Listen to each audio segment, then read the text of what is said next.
Orang nak tobat skill. Dia tengok ah. Satu shot. Datuk late pula. Makin jauh nampak. Tengok ni. 5 simple je Pak Wan. Aduh, penanda arah dia. Okey. Apa je? Macam mana kau orang main ni? Belah tangan dah. Okey, belah tangan. Masuk.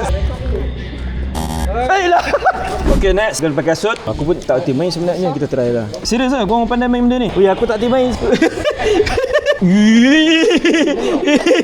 Tak nak aku. POV member aku. Kita tengok macam mana brother depan kita ni buat skill. Aku tak pandai main. Tengok lu skill. Orang nak tobat skill.